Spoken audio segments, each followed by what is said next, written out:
दोस्तों आज का हमारा टॉपिक रहेगा द ट्यूटर ऑफ हिस्ट्री। दोस्तों ये एक नॉवेल है जिसको कि लिखा है नेपाल की एक विमेन नॉवेलिस्ट मंजू श्री थापा ने। दोस्तों ये नॉवेल पब्लिश हुई थी 2001 में। तो आइए अब हम इस नॉवेल को डिस्कस करते हैं। दोस्तों इस नॉवेल की कहानी नेपाल के काठमांडू और खेरनी टार जिले से संबंधित है। दोस्तों इस नॉवेल के अनुसार ऋषि इस नॉवेल का हीरो है, लेकिन उसका कैरेक्टर इतना स्ट्रांग नहीं है कि उसको इस नॉवेल का हीरो कहा जाए। दोस्तों इस नॉवेल में ऋषि ने हिस्ट्री से एमए किया है, लेकिन अभी भी वो बेरोजगार है और वो घर घर जाकर बच्चों को ट्यूशन पढ़ाता है। ऋषि ट्यूशन पढ़ाकर ही अपनी आजीविका चलाता है। साथ ही उसकी शादी भी अभी नहीं हुई है और वो किसी सस्ते होटल में किराए के कमरे में रहता है। ऋषि खेरनीटार जिले के एक छोटे से गांव का रहने वाला है। उसके माँ बाप गांव में ही रहते हैं, लेकिन वो अपने घर पर कभी नहीं जाता। पढ़ाई के साथ साथ ये ऋषि किसी मार्क्सवादी पार्टी का सदस्य था और इसने समाज में बहुत सारे कार्य भी किए थे, लेकिन फिर बाद में वो अपनी सदस्यता से त्याग पत्र दे देता है। इसी दौरान ऋषि का एक महिला से अफेयर हो जाता है। वो महिला ऋषि से प्रेग्नेंट हो जाती है। प्रेग्नेंट होने के बाद वो महिला ऋषि से शादी के लिए बोलने लगती है, लेकिन ऋषि शादी के लिए तैयार नहीं होता क्योंकि वो अभी अपनी लाइफ में सेटल नहीं था। इस तरह से ऋषि उस महिला का गर्भपात करवा देता है। दोस्तों इस नॉवेल की अगली कैरेक्टर है विनीता। बचपन से ही विनीता का पढ़ाई लिखाई में बहुत ज्यादा इंटरेस्ट था। वो आगे की पढ़ाई भी करना चाहती थी, लेकिन उसके भाई लोग उसके पढ़ाई के विरुद्ध थे। घर में विरोध होने के बाद भी विनीता पढ़ना जारी रखती है। वो इंटर पास करती है। इसके बाद ग्रेजुएशन में अपना दाखिला ले लेती है। कॉलेज में पढ़ाई के दौरान विनीता का संबंध भूगोल के एक प्रवक्ता यानी कि लेक्चरर से हो जाता है। एक दिन विनीता उस प्रवक्ता से मिलने के लिए उसके घर पर चली जाती है और फिर पहली ही मुलाकात में वो दोनों फिजिकल रिलेशन बना लेते हैं। इसके बाद वो दोनों शादी करना चाहते थे।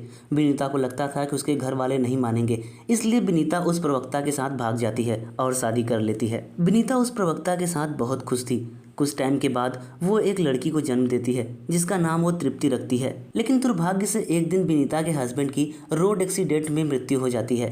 पति की मृत्यु के बाद विनीता अपने ही पति के चाचा के परिवार के साथ रहने लगती है, जिसका नाम था केनलो काका। केनलो काका का परिवार विनीता के साथ अच्छा व्यवहार नहीं करता था, लेकिन विनीता मजबूरी में उन लोगों के साथ रह रही थी। एक दिन विनीता की मजबूरी का फायदा उठाकर केनलो काका उसका रेप कर देता है। दोस्तों इसके बाद से विनीता केनलो काका का घर छोड़ देती है। इसके बाद विनीता वहां से खेरनी टार आ जाती है और वहां आने के बाद वो अपने पति के पैतृक संपत्ति पर एक चाय की दुकान खोल लेती है। यानी कि अब वो डिसाइड करती है कि वो खुद के दम पर जिएगी।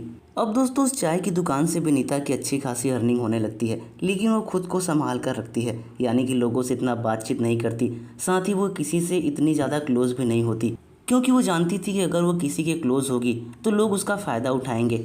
दोस्तों आपको बता दें कि नेपाल का एक बहुत ही फेमस हीरो जिसका नाम था नयनराज, वो विनीता के पति का बड़ा भाई था। विनीता ने जिस संपत्ति में चाय की दुकान खोल रखी थी, उस संपत्ति में आधा हिस्सा नयनराज का भी था। दोस्तों अभी तक तो विनीता अकेली थी, यानी कि बस वो थी और उसकी छोटी सी बच्ची। लेकिन कुछ टाइम बाद सनी नाम की उसकी एक कज़न उसके साथ रहने के लिए आ जाती है। एक्चुअली दोस्तों इस सनी का दूसरा नाम मधु है। इसके माता पिता नहीं थे। इसको इसके किसी रिश्तेदार ने पाला था, लेकिन बड़ी होने के बाद वो विनीता के साथ रहने आ जाती है।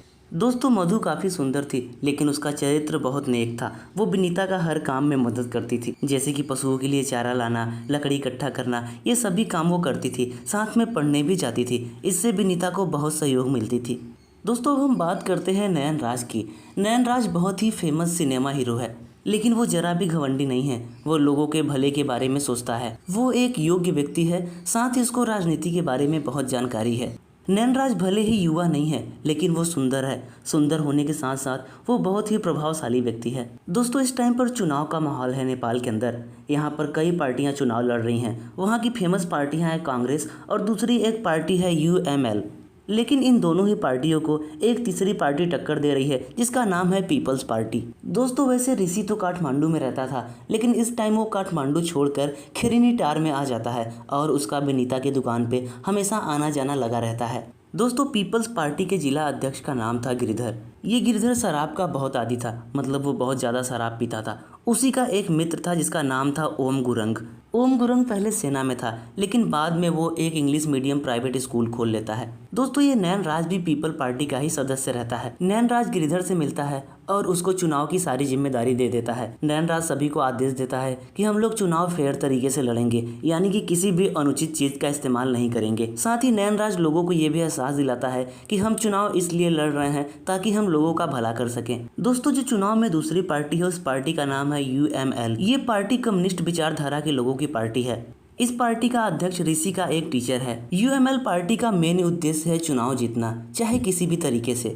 अब दोस्तों नैनराज भी खैरनीटार आ जाता है। वहां आने के बाद उसको रहने की भी व्यवस्था करनी थी, साथ ही उसके पार्टी के कार्यकर्ताओं को भोजन की भी व्यवस्था करनी थी। नैनराज विनीता से संपर्क करता है और कहता है कि आपको मेरे पार्टी के सदस्यों के लिए खाना बनाना होगा, उसके लिए मैं आपको भुगतान करूंगा। विनीता इसके लिए मान जाती है। नैनराज उसको पैसे देता है। विनीता नैनराज के लिए ऊपर वाले कमरे में व्यवस्था करती है ताकि नैनराज वहां पे रह सके। दोस्तों नैनराज युवाओं के बीच में बहुत ज्यादा पॉपुलर था। सभी युवा वहां पर नैनराज को देखने के लिए आते हैं। इसकी वजह से विनीता की दुकान का वैल्यू भी बढ़ जाता है। दोस्तों एक दिन ऋषि विनीता की दुकान पर चाय पी रहा था, तभी उसका टीचर यानी कि यूएमएल पार्टी का अध्यक्ष वहां पर आ जाता है। वो ऋषि को पहचान जाता है और उसको कहता है कि तुम मेरी पार्टी ज्वाइन कर लो। वो ऋषि का टीचर रहता है, इसलिए ऋषि भी उससे इम्प्रेस हो जाता है और उस पार्टी को ज्वाइन कर लेता है। अब यूएमएल पार्टी का अध्यक्ष उसको ये कहता है कि तुम्हें पीपल पार्टी को ज्वाइन करना होगा और तुमको साथ ही हमें बताना होगा कि पीपल पार्टी के लोग चुनाव की कैसी तैयारी कर रहे हैं। दोस्तों अपने टीचर की बात मानकर ऋषि पीपल पार्टी ज्वाइन कर लेता है। वो अपने टीचर से वादा करता है कि वो पीपल पार्टी की सारी गुप्त सूचनाएं उसको देगा। अब दोस्तों ऋषि पीपल पार्टी का कार्यकर्ता बनकर उस पार्टी में काम करने लगता है। दोस्तों ऋषि विनीता की दुकान पर दिन में 2 बार जाता था। इस तरह से वो धीरे धीरे विनीता को पसंद करने लगा, लेकिन विनीता ऋषि में कोई भी इंटरेस्ट नहीं दिखाती थी। दोस्तों सनी यानी कि मधु भी विनीता के साथ रहती थी।